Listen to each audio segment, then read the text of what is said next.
আবারও কোনো সরকার এসে 16 বছর পর্যন্ত থাকবে, 17 বছর থাকবে, আর বাংলাদেশের উলামায়ে কেরামকে নির্যাতন করবে, সাধারণ মানুষের উপর নিপীড়ন চালাবে, সাধারণ মানুষের থেকে চাঁদা নিবে এবং বড় বড় টাকার অঙ্কগুলো আমেরিকা দিয়ে বাসভবন বানাবে। কথা বলেন ঠিক কিনা?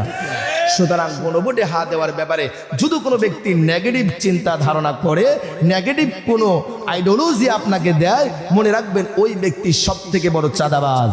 আল্লাহ রাব্বুল আলামিন কোরআনের মধ্যে ইয়া আইয়ুহাল্লাযীনা আমানু এই শব্দটা 89টি জায়গার মধ্যে বলেছে।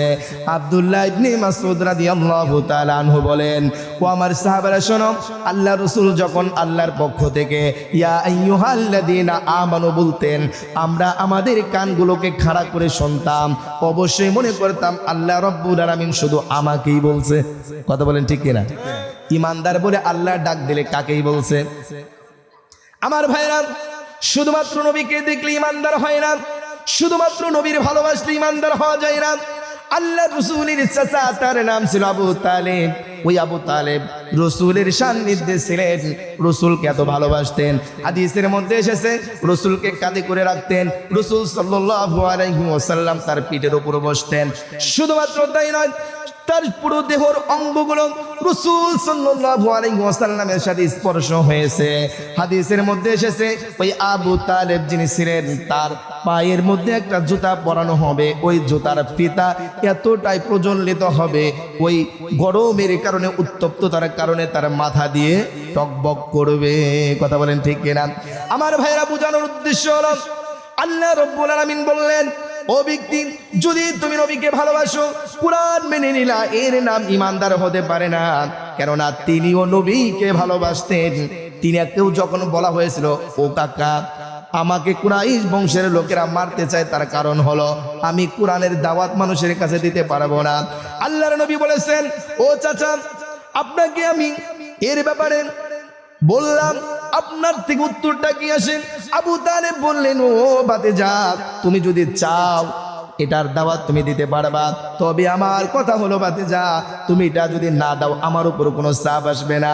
আল্লাহ রাসূল বলেন, ও চাচা, শুধুমাত্র এটা নয়, তোমার উপর চাপ নয়, এই পৃথিবীর সমস্ত জিনিস যদি আমার ডান হাতে দেওয়া হয়, ওই জিনিসকে আমি তুচ্ছ মনে করে অবশ্যই দ্বীনের দাওয়াত মানুষের কাছে পৌঁছাবো।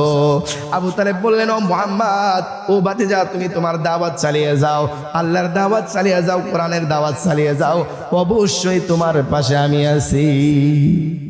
কিন্তু ওই ব্যক্তি ঈমান আনে।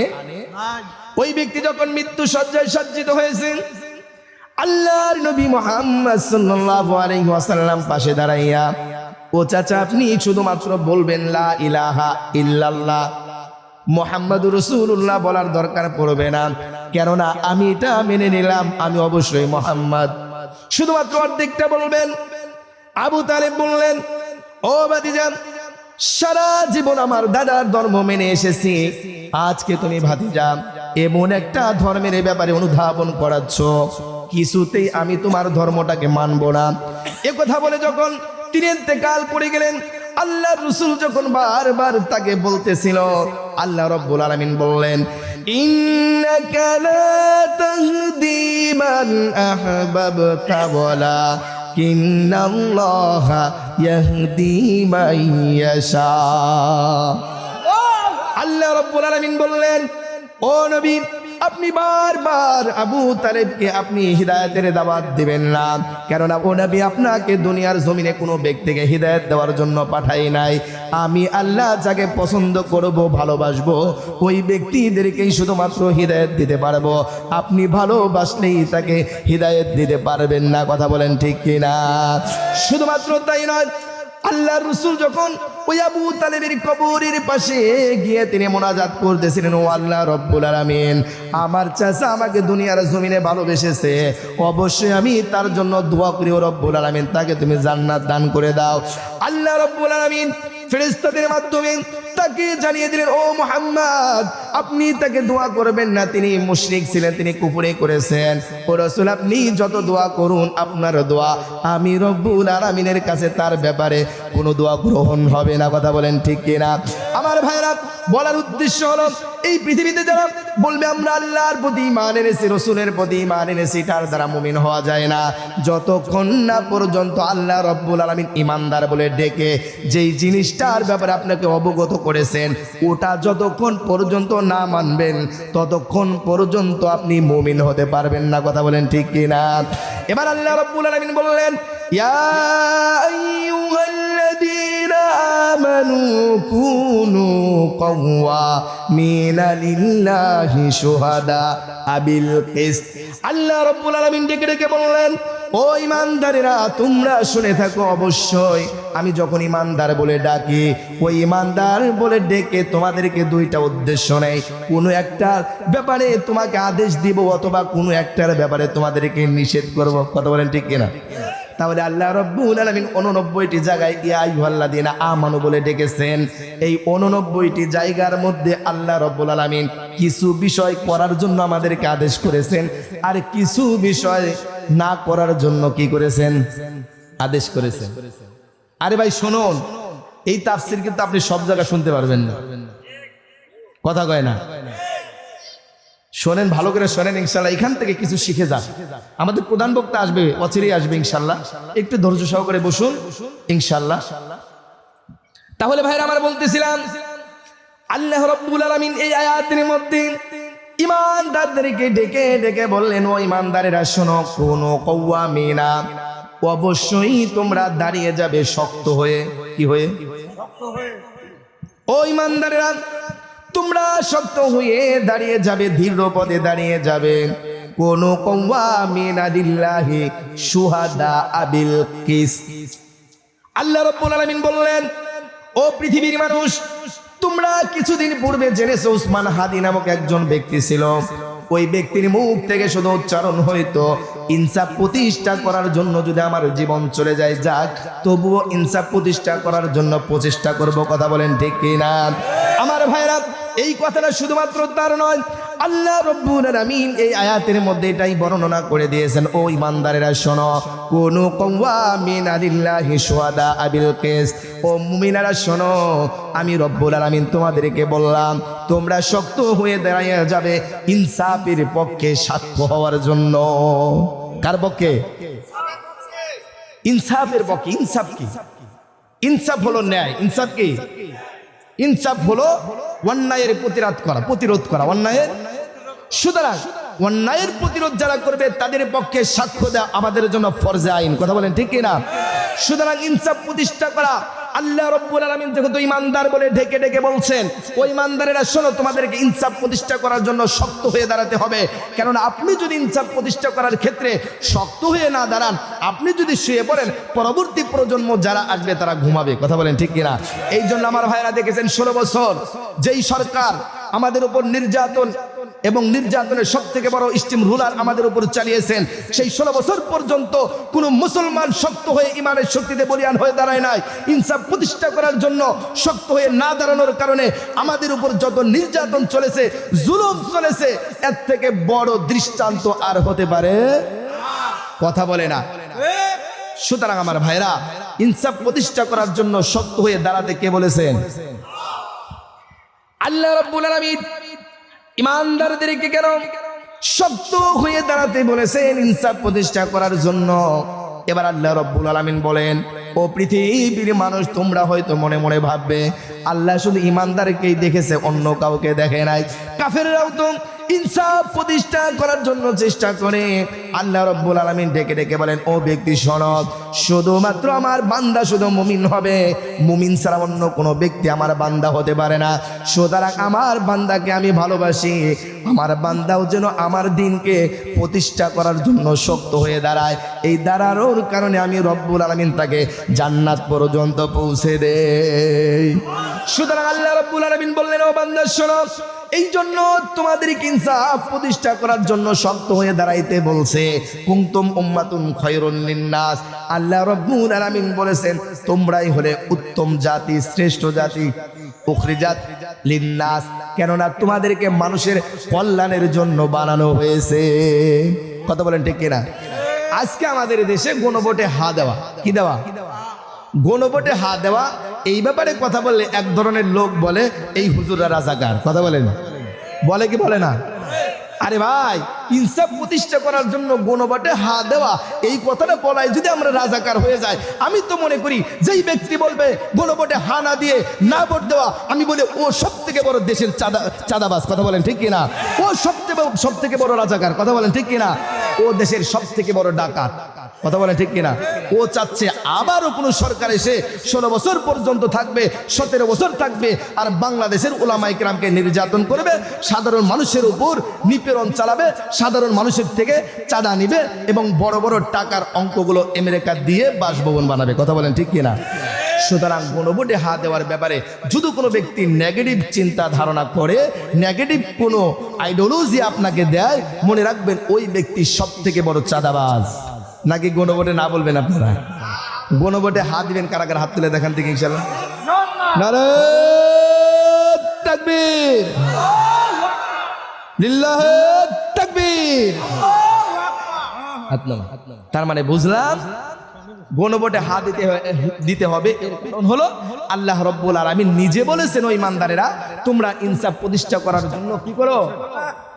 শক্ত হয়ে দাঁড়াও। কি করে দাঁড়াও? তাহলে আমার ভাইরা, আল্লাহ রাব্বুল আলামিন কুরআনের মধ্যে ইমানদারদেরকে ডেকে ডেকে বললেন, ও ইমানদারেরা তোমরা শোনো, এই পৃথিবীতে তোমাদেরকে দিয়েছে শুধুমাত্র একটা কাজ করার জন্য। ও পৃথিবীর মানুষ, অবশ্যই তোমাদেরকে শক্ত হয়ে দাঁড়াতে হবে ইনসাফ প্রতিষ্ঠা করার জন্য। সুতরাং আমার ভাইরা, আজকের এই পৃথিবীতে আপনি যদি ইনসাফ প্রতিষ্ঠা করার জন্য উসমান বিন হাদির মতো শক্ত হয়ে না দাঁড়ান, আগামীতে দেখবেন যিনি সরকার হবেন ওই ব্যক্তিও 16 বছর নয় 36 বছর পর্যন্ত আপনাদের থেকে চাঁদা নিবে, কথা বলেন ঠিক কিনা? সে হোক বিএনপি, সে হোক জামাতে ইসলাম, সে হোক চরমনাই, সে যে কোনো দল হোক না কেন, ওই গণভোটে হাত দেওয়ার পর আপনার একটা ভোট হয়ে গেল, ওই ব্যক্তি 10 বছরের পর আর এই দেশে রাজনীতি করতে পারবে? সরকার হতে পারবে? জোর করে তো নেওয়া দূরের কথা, নির্বাচনী তো করতে পারবে না, কথা বলেন ঠিক কিনা? সুতরাং একটা সরকার যদি বারবার হয়, তার শক্তি বাড়ে না কমে? এমন শক্তি বাড়ে, সকল প্রশাসনকে তার করে নেয়। তার বিরুদ্ধে কোনো কথা বললে সমস্ত প্রশাসন তাকে ঘেরাও করে ধরে। আপনারা দেখেন নাই? আমার ভাইরা, 54 বছর স্বাধীনতার 54 বছর ইতি হয়ে গেছে। এই 54 বছরের মধ্যে আপনারা দেখেছেন যত সৎ লোক ছিল, ওই সৎ লোকের উপর সব থেকে বেশি নির্যাতন হয়েছে।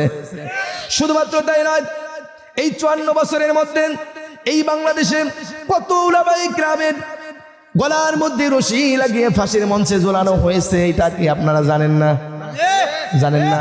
এর কারণ একটাই ছিল, তার শক্তি এত হয়েছিল, পেশি শক্তি এত হয়েছিল যে তার বিরুদ্ধে কথা বলে কোনো ব্যক্তি পার পায়।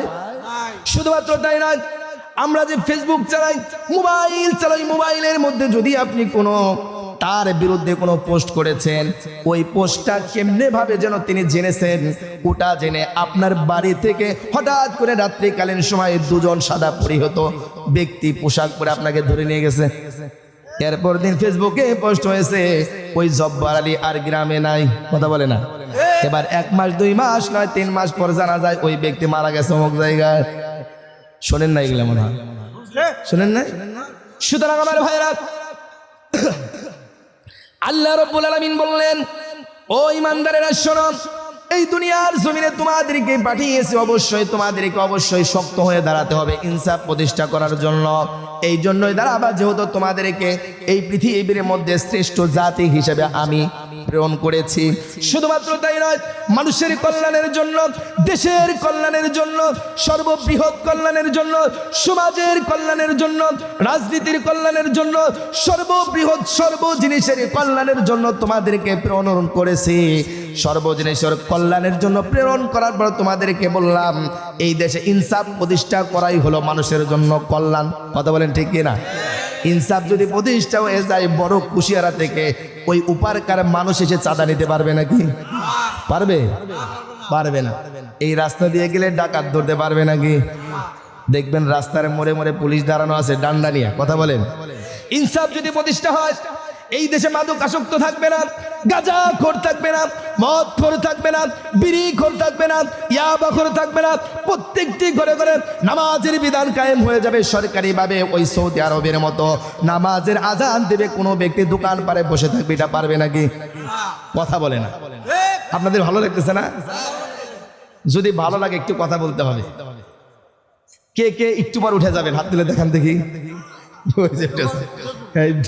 কয়েকজন উঠে যাবে। একটু ভালো করে কি করতে হবে? বুঝতে হবে। আপনাকে বুঝাইলাম একটা, আপনি বুঝলেন একটা। এবার বাড়ি থেকে তো প্যাঁচ লাগাবেন। কথা বলেন, বাড়ি থেকে প্যাঁচ লাগাবে না? এই জন্য বাড়ি থেকে প্যাঁচ লাগানো যাবে। আরে ভাই, এগুলোই হলো ওয়াজ। এই কোরআনের বিধান আপনাকে জানতে হবে। কোরআন আপনাকে কি বলে ডেকেছে এটা আপনাকে জানার দরকার আছে না নাই? সুতরাং ইমানদারদেরকে আল্লাহ ভালোবাসেন, এই জন্য বললেন আমি ভালোবাসি, আমার সম্পদ তোমাদেরকে দিলাম। এই সম্পদ সংরক্ষণ করার দায়িত্ব কার? কাফেরের দায়িত্ব। এই জন্য আল্লাহ ইমানদারদেরকে বলেছেন, ইমানদার এই দিনকে টিকে রাখতে হবে, ইনসাফ প্রতিষ্ঠা করতে হবে। ইনসাফ প্রতিষ্ঠা না হলে এই দেশে ইসলামী হুকুমত আসবে। এবার আল্লাহ রাব্বুল আলামিন বললেন, وَكَذَلِكَ جَعَلْنَاكُمْ أُمَّةً وَسَطًا لِتَكُونُوا شُهَدَاءَ عَلَى النَّاسِ। বলেন আল্লাহু আকবার। আল্লাহ রাব্বুল আলামিন বললেন, ও বান্দা, তোমাদেরকে দুনিয়ার জমিনে প্রেরণ করেছি হলো একটাই কারণ হলো মানুষের পক্ষে তোমরা সাক্ষ্য হয়ে দাঁড়াবে। মানুষের পক্ষে কি করবে? সাক্ষ্য মানে কি? সাক্ষ্য মানে মতাদর্শ। সাক্ষ্য মানে কি? মতাদর্শ। সাক্ষ্য মানে কি? সাক্ষ্য মানে একটা চিহ্ন। কারণ আপনি একজন ব্যক্তির ক্ষেত্রে একটা অপবাদ দিয়ে দিবেন, আপনি দেখলেন কিন্তু সাক্ষ্য দিবেন না, আপনি অপরাধীকে অপরাধী না। সুতরাং এই মতাদর্শ আপনাকে গ্রহণ করতে হবে। ও ব্যক্তি, আপনি মিথ্যা বলে পার পাবেন না। আমি দেখেছি তুমি প্রশাসনের ভয় দেখিয়ে আমাকে ঠেকাতে পারবেন না। কথা বলে না।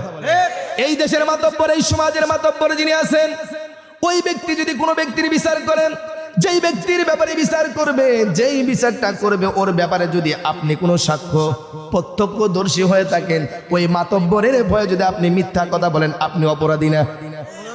কথা বলে অপরাধী কে অপরাধী না?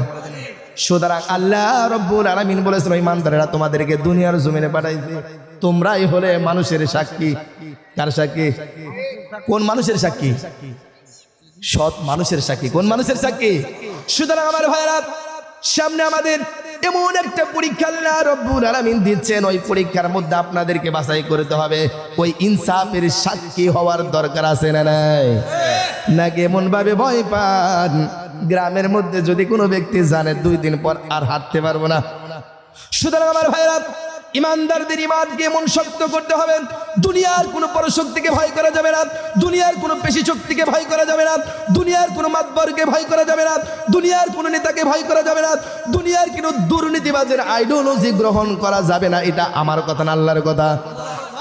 এই জন্য আল্লাহ রাব্বুল আলামিন দুনিয়ার মানুষকে বলেছেন, ও দুনিয়ার মানুষ শোনো, ইনসাফ প্রতিষ্ঠা করার জন্য অবশ্যই তোমাদেরকে শক্ত হয়ে দাঁড়াতে হবে। আর আপনি যদি শক্ত হয়ে না দাঁড়ান, ইনসাফের সাক্ষ্য না হন, ওই চেয়ারটাকে খালি রাখেন, তাহলে ওই চেয়ার বসে থাকবে না, অন্যজন বসে যাবে। এমন একজন বেইনসাফি বসে যাবে, 2 দিন পর দেখবেন আপনার গোয়ায়ও লুঙ্গি কথা কয় থাকবে নাকি?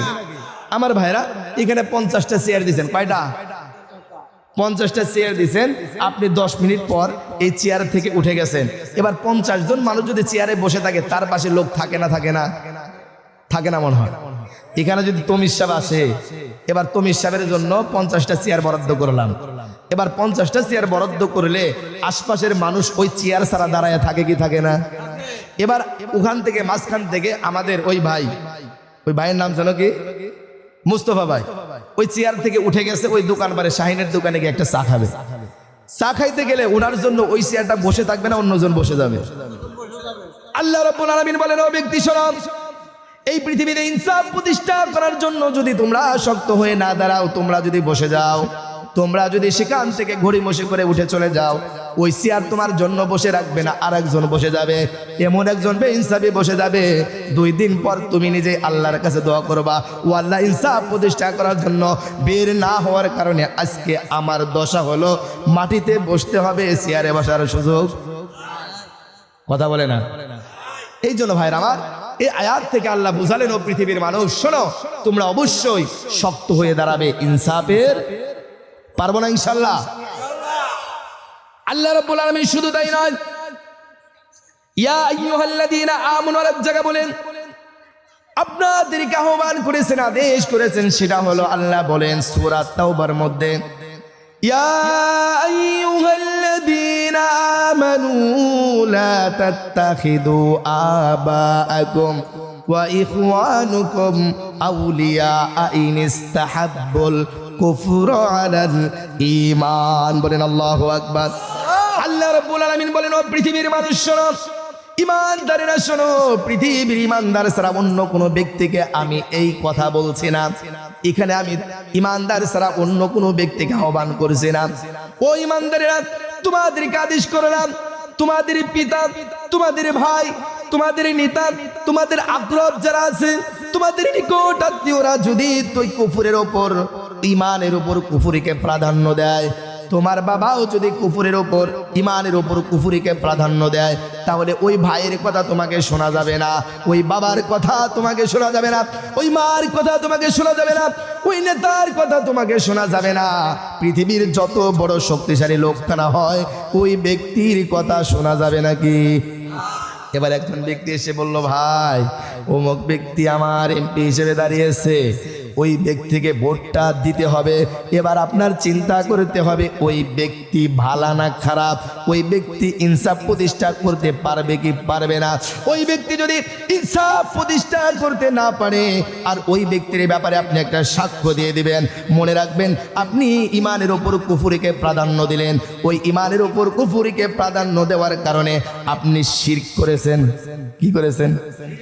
ওই যে বললাম, কিয়ামতের দিন একদল লোক জারি হয়ে যাবেন, ও রব্বুল আলামিন আপনি আমাকে কিয়ামতের দিন আমলনামা দিয়েছেন, আমলনামার মধ্যে কিছু নাই। আল্লাহ রব্বুল আলামিন ডেকে ডেকে বলবেন, ও বান্দা তুমি দুনিয়ার জমিনে নামাজ পড়েছো ঠিক আছে, দুনিয়ার জমিনে হজ করেছো ঠিক আছে, দুনিয়ার জমিনে মানুষের সাথে ভালো আচরণ করেছে, সব ঠিক আছে, তবে দুনিয়ার জমিনে তুমি দুটো কাজ করতা। আমি রব্বুল আলামিন দুনিয়ার জমিনের মানুষকে বলে দিয়েছিলাম, ওয়ালাউ আশরাকু লাহাবিতা আনহুম মা কানু ইয়ামালুন।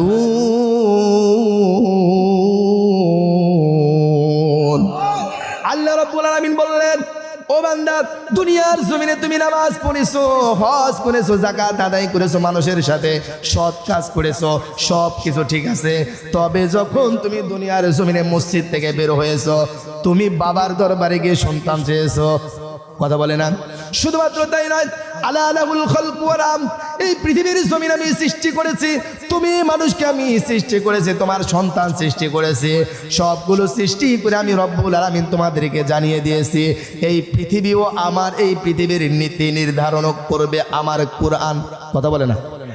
এবার তুমি বান্দা মসজিদের মধ্যে যখন ছিলা, ইমাম সাহেব ভুল করলে তুমি ভুল ধরেছো, ইমাম সাহেব 3 রাকাতের জায়গা 4 রাকাত পড়লে তুমি ভুল ধরেছো, 4 রাকাতের জায়গা 3 রাকাত পড়লে তুমি ভুল ধরেছো।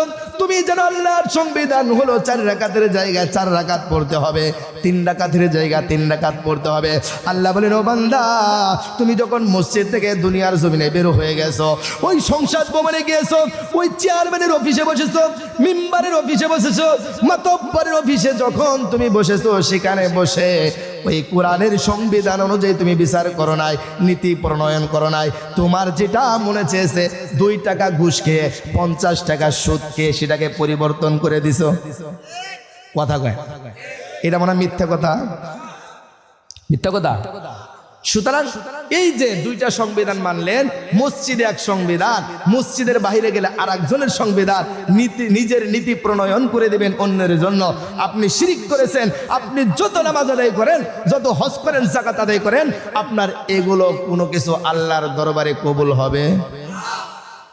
ومن يرغب عن ملة إبراهيم إلا من سفه نفسه ولقد اصطفيناه في الدين। বলেন আল্লাহু আকবার।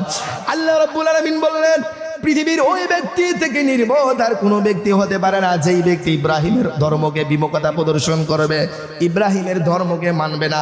এটা কার ধর্ম? কথা বলে, এটা কার ধর্ম? আমরা যে ইসলাম ধর্ম গ্রহণ করেছি এটা কার ধর্ম? ইব্রাহিমী ধর্ম। আল্লাহ বললেন ওই ব্যক্তি থেকে নির্বোধ আর কোনো ব্যক্তি হতে পারে না। যে ব্যক্তি ইব্রাহিমের ধর্ম থেকে বিমুখতা প্রদর্শন করবে, আমি ইব্রাহিমকে পৃথিবীর মানুষের জন্য মনোনয়ন করেছিলাম। ইদ ক্বালা লাহু রাব্বু আসলিম। এবার আমি ইব্রাহিমকে জিজ্ঞাসা করেছি, ও ইব্রাহিম তুমি বলো তো, তুমি আমার উপর আত্মসমর্পণ করেছো কিনা, আমার উপর মুসলমান হয়েছো কিনা? পৃথিবীতে আমি যত নীতি নির্ধারণ করে দিয়েছি, সংবিধান দিয়েছি, এগুলোর উপর তুমি আত্মসমর্পণ করেছো কিনা? আল্লাহ রাব্বুল আলামিন বলেন ইব্রাহিম সেদিন আমাকে উত্তর দিয়েছে, ক্বালা আসলামতু লিরাব্বিল আলামিন। বলেন আল্লাহু আকবার। ইব্রাহিম বলেছেন, ও রাব্বুল আলামিন, আমি দুনিয়ার জমিন থেকে তোমাকে বলে দিলাম, এই পৃথিবীর সৃষ্টি যিনি করেছেন আল্লাহ, ওই আল্লাহর প্রতি, ওই আল্লাহর সংবিধানের প্রতি, ওই আল্লাহর নীতি নির্ধারণের প্রতি আমি আত্মসমর্পণ করলাম। কথা বলে না? আত্মসমর্পণ করতে হবে কার উপর? আল্লাহর উপর, আল্লাহর কোরআনের উপর আত্মসমর্পণ করতে হবে। তো বলতেছিলাম ভাই, আপনি ঈমান এনেছেন, ঈমান আনলেই কি আপনি মুসলমান হয়ে গেলেন? এবার আল্লাহ বললেন এই পৃথিবীতে সর্বশেষ নবী হলেন মুহাম্মদ। ওই মুহাম্মদ সাল্লাল্লাহু আলাইহি ওয়াসাল্লামকে একটি কিতাব দান করেছে, তার নাম হলো কোরআন। এই কোরআনকে মানবে না ওই ব্যক্তি ইমানদার হতে পারে না, রাসূলকে মানবে না ওই ব্যক্তি ইমানদার হতে পারে না। শুধুমাত্র বিষয়টা এমন নয়, যদি কোনো ব্যক্তি বলে আমি ঈমান এনেছি কোরআনের উপর, এবার কোরআনের বিধান শুনলে তার ভিতরে জ্বালা পোড়া করে, ওই ব্যক্তির ব্যাপারে আল্লাহ রাব্বুল আলামিন বলেন কোরআনের প্রতি ঈমান আর কোরআনের বিধান মানতে আপত্তি, ওই ব্যক্তি কখনো মুমিন হতে পারে না। আমার ভাইরা শুধু তাই নয়, আল্লাহর প্রতি ঈমান এনেছি, আল্লাহর কোনো হুকুমের প্রতি আপত্তি যদি কোনো ব্যক্তি করে, আল্লাহর প্রতি ঈমান তার হুকুমের প্রতি আপত্তি, ওই ব্যক্তি মুমিন হতে পারে নাকি? শুধুমাত্র তাই নয়, রাসূলের প্রতি ঈমান এনেছি, রাসূলের সুন্নাতের প্রতি যদি আমাদের আপত্তি থাকে, ওই ব্যক্তি মুমিন থাকে নাকি? এবার দেখুন তো আমাদের এই দেশে রাসূলকে কয়জন বিশ্বাস করে? হাত তুলে দেখান দেখি, হাত নামান। রাসূলকে সবাই বিশ্বাস করে। এবার দেখেন তো আপনার ভিতরে রাসূলের সুন্নাত কয়টা আছে? খেয়াল করে দেখুন। এটা কি আমার কথা? রাসূল বলছেন যে আমার প্রতি ঈমান আর আমার সুন্নতের প্রতি আপত্তি, ওই ব্যক্তি প্রকৃত মুমিন হতে পারে? রাসূলের প্রতি ঈমান এনেছেন, রাসূলের সুন্নাতের প্রতি আপনাকে কি করতে হবে? আনুগত্যশীল হতে হবে, সেটাকে বাস্তবায়ন করতে হবে নিজের শরীরে। তাহলে আল্লাহ রাসূল বলবেন ওই ব্যক্তি হলো প্রকৃত। তাহলে আমার ভাইরা, আল্লাহ রাসূলের প্রতি ঈমান আর আল্লাহ রাসূলের সুন্নতের প্রতি আপত্তি, ওই ব্যক্তি প্রকৃত মুমিন হতে পারে? প্রকৃত মুমিন হতে পারে না। এবার আপনি চিন্তা করুন রাসূলের কয়টা সুন্নত আপনার ভিতরে আছে। এবার আমাদের দেশের কিছু মানুষ আছে এই কথা বলাতে মুখটা শুধু নিচে করে দিই, আছে না নাই? আমাদের দেশে কিছু মানুষ আছে, যদি জিজ্ঞাসা করা এ ভাই রাসূলের সুন্নাত হলো দাড়ি রাখা, আপনি রাখেন না কেন? ওই ব্যক্তি বলে হুজুর রাখ, বলে আছে না নাই? ওই লোকটাকেও যদি জিজ্ঞাসা করা হয় তুমি রাসূলের প্রতি ঈমান আনছো কি আনো নাই, বলবে আমি রাসূলের প্রতি ঈমান আনছি। আমার ভাই, রাসূলের প্রতি ঈমান আর রাসূলের সুন্নতের ক্ষেত্রে আপনার আপত্তি থাকবে, নিঃসন্দেহে মনে রাখতে হবে ওই ব্যক্তির ভিতরে প্রকৃত ঈমান নাই। কথা বলেন ঠিক কি না? এই জন্যই তো রাসূল বলেছেন তাফরিকু আলা উম্মতি 73 মিল্লাতান কুল্লুহুম ফিন্নার ইল্লা ওয়াহিদা। কয় কাতার জান্নাতে যাবে? কথা বলে না, কয় কাতার? কাতার হবে কয়টা? মাশাআল্লাহ, আমার মুসল্লি সবগুলোই ওয়াজ জানে, আলহামদুলিল্লাহ। তাহলে 73 কাতারের মধ্যে 72 কাতার জান্নাতি। কয় কাতার জান্নাতি? এই এক কাতার যে জান্নাতে যাবে তারা কারা? মুসলমান। তারা কারা? আর বাকি 72 কাতার যারা জাহান্নামে যাবে তারাও দুনিয়ার মধ্যে কারা? কথা বলে না, তারা কারা? কোন মুসলমান? যেই মুসলমানকে আল্লাহ রাসূলের সুন্নতের কথা বললে আপত্তি চলে আসে, ওই মুসলমান। যেই মুসলমানকে আল্লাহর হুকুমের কথা বললে তার ভিতরটা জ্বলে যায়, ওই মুসলমান। যেই মুসলমানকে ইনসাফ প্রতিষ্ঠা করার কথা বললে ভিতরটা জ্বলে যায়, ওই মুসলমান। যেই মুসলমানকে আল্লাহর সংবিধান এই দেশে প্রণয়ন করার কথা বললে তাদের এই কথা ভালো লাগবে না, তাদের ভিতরটা প্রকম্পিত হয়ে পড়বে, হুজুরের প্রতি তাদের বিদ্বেষ পোষণ হবে, হুজুরের প্রতি শত্রুতা পোষণ হবে। ওই ব্যক্তিগুলোই 72 কাতারের কাতার, যেই কাতারগুলো জাহান্নামে যাবে। কথা বলেন ঠিক কি না? তাদের উপর আর ভিতর কখনো এক। আমার ভাইরা, এবার আল্লাহ রাব্বুল আলামিন মুসলমানদেরকে ডাক দিলেন, ইয়া আইয়ুহাল্লাযীনা আমানু লা তাত্তাখিদুল ইয়াহুদা ওয়ান নাসারা আউলিয়া বা'দুহুম আউলিয়াউ বা'দ। আল্লাহু আকবার বলবেন না? আমার ভাইরা, আপনি যখন ঈমান এনেছেন, আল্লাহ রাসূলের সুন্নাতগুলোকে পরিপূর্ণভাবে মানতে শুরু করে দিয়েছেন, আল্লাহর হুকুম মানতে শুরু করে দিয়েছেন, এবার আল্লাহ রাব্বুল আলামিন আপনাদেরকে দুটি ভাগে বিভক্ত করে দিয়েছেন। কয়টা? আল্লাহ রাব্বুল আলামিন বললেন, যখন তুমি মুমিন থেকে মুসলমান হয়ে গেলে তোমার জন্য দুইটা কর্মসূচি। কয়টা কর্মসূচি? এক নম্বর কর্মসূচি হলো ওই রসুল, ওই আল্লাহর ভালোবাসার জন্য দুনিয়ার মধ্যে কিছু মানুষকে শত্রু মনে করতে হবে। কিছু মানুষকে কি করতে হবে? এই ওয়াজ ভালো লাগবে না যদি আমার ফাতেমার কিস্সা কইতাম, সবগুলা চোখের পানি ফেলতো। কথা বলেন, এগুলো ভালো লাগে? এগুলো ভালো লাগে? তাহলে আমার ভাইরা, মুসলমানদেরকে কর্মসূচি কয়টা দিচ্ছেন? দুইটা কর্মসূচি। এক নম্বর কর্মসূচি হলো আল্লাহ এবং আল্লাহ রসুলকে ভালোবাসার ক্ষেত্রে কারো প্রতি বিদ্বেষ পোষণ করা, শত্রু মনে করা, আল্লাহ এবং আল্লাহ রসুলকে ভালোবাসার জন্য কারো প্রতি শ্রদ্ধা নিবেদন করা, কারো প্রতি মহাব্বত পয়দা করা। কথা বলেন ঠিক কি না? তাহলে আমার ভাইরা, আল্লাহ রাব্বুল আলামিন বললেন, ও পৃথিবীর মুমিনেরা শোনো, তোমরা যখন প্রকৃত মুমিন হয়ে গেলে তোমাদের জন্য দুটি কর্মসূচি দিয়ে দিলাম। এক নম্বর কর্মসূচি হলো এই দুনিয়ার জমিনে কিছু মানুষকে শত্রু মনে করতে হবে আল্লাহ এবং আল্লাহর রাসূলের মহব্বতের কারণে। এবার আল্লাহ রাব্বুল আলামিন বলেন, ইয়া আইয়ুহাল্লাযীনা আমানু লা তাত্তাখিদুল ইয়াহুদা ওয়ান নাসারা আউলিয়াউ বা'দ ওয়া মান ইয়াতাওয়াল্লাহুম মিনকুম ফাউলাইকা হুমুদ যালিমুন। আল্লাহ রাব্বুল আলামিন বললেন, ঈমানদারেরা, তোমরা আল্লাহ এবং আল্লাহ রাসূলকে মহব্বতের কারণে কিছু মানুষকে কি মনে করতে হবে? শত্রু মনে করতে হবে। এবার আমাদের দেশে এরকম মানুষ আছে না নাই? মুসলমান আর একজন হিন্দুর সাথে ঝগড়া লাগছে।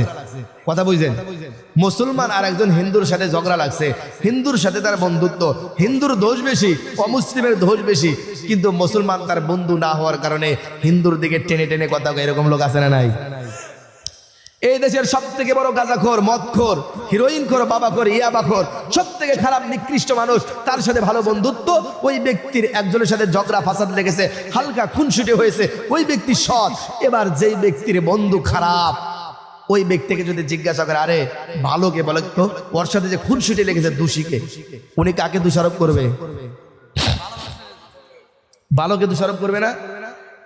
আল্লাহ রাব্বুল আলামিন বললেন, ও পৃথিবীর মানুষ শোনো, তোমাদের অভ্যাস হবে যার শক্তি বেশি হবে তার দিকে টেনে টেনে তোমরা কথা বলবা, কিন্তু আমি রব্বুল আলামিন তোমাদেরকে কোরআনের মধ্যে একটা সংবিধান প্রণয়ন করে দিলাম। ইয়া আইয়ুহাল্লাযীনা আমানু লা তাত্তাখিদুল ইয়াহুদা ওয়ান নাসারা আউলিয়া। আল্লাহু আকবার বলেন। আল্লাহ রাব্বুল আলামিন বললেন, ও ঈমানদারেরা শোনো, তোমরা কখনো কাফের মুশরিকদেরকে বন্ধু হিসেবে গ্রহণ করবে না। দুনিয়ার জমিনে যেই ব্যক্তি সব থেকে বড় খারাপ থাকবে, যেই ব্যক্তি মদখোর থাকবে, ইয়াবাখোর থাকবে, হিরোইনখোর থাকবে, সব থেকে বড় খারাপ লোক থাকবে, ওই ব্যক্তির বন্ধুত্ব গ্রহণ করা যাবে, নাসারাদের বন্ধুত্ব গ্রহণ করা যাবে, পত্তলিকদের বন্ধুত্ব গ্রহণ করা যাবে, হিন্দুদের বন্ধুত্ব গ্রহণ করা যাবে। আল্লাহ রাব্বুল আলামিন বলেন, ওয়া মান ইয়াতাওয়াল্লাহুম মিনকুম ফাউলাইকা হুমুদ যালিমুন।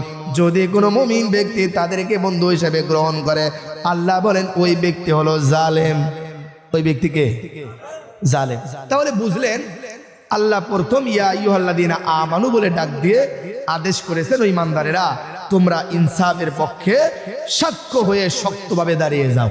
এক নম্বর, এই ক্ষেত্রে ইনসাফ প্রতিষ্ঠা করার জন্য কি করে দাঁড়াতে হবে? শক্ত হয়ে দাঁড়াতে হবে।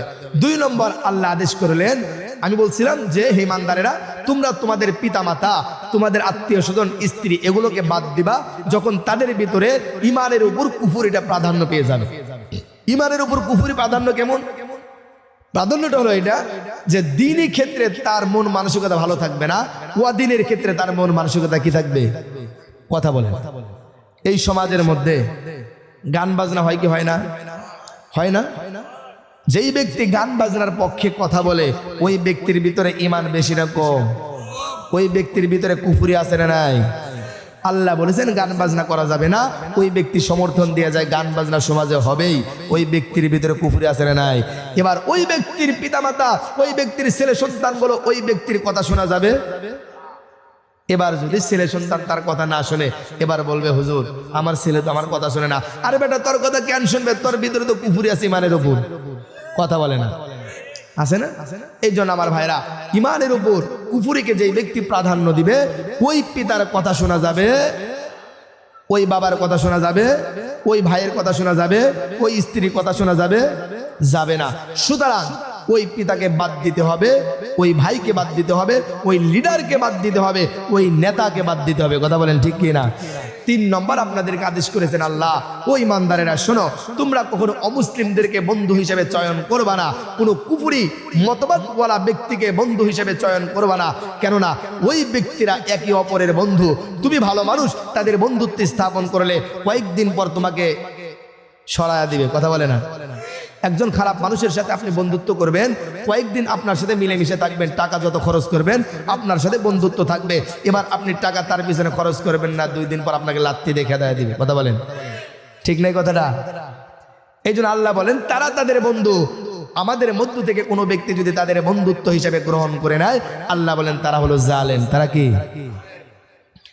তাহলে আমার ভাইরা বলতেছিলাম, আল্লাহ রাব্বুল আলামিন বললেন ও ইমানদারেরা, তোমাদের জন্য 2টি কর্মসূচি দিয়ে দিলাম। 1 নম্বর কর্মসূচি হলো এই পৃথিবীতে কিছু মানুষকে মহব্বত করতে হবে, ভালোবাসতে হবে আল্লাহ এবং আল্লাহর রাসূলের জন্য। কথা বলেন। 2 নম্বর হলো কিছু মানুষকে শত্রু মনে করতে হবে, দুশমন মনে করতে হবে, তাদের সাপোর্ট করা যাবে না আল্লাহ এবং আল্লাহর রাসূলের মহব্বতের কারণে। আল্লাহ এবং আল্লাহর রাসূলের মহব্বতের। তাহলে আমরা বুঝলাম আল্লাহ এবং আল্লাহ রসুলের মহব্বতের কারণে কাদেরকে শত্রু মনে করব? তাদেরকে পাই নাই, আমরা পাইছি না? গেল। এবার কাদেরকে বন্ধু মনে করবো এটা জানার দরকার আছে না নাই?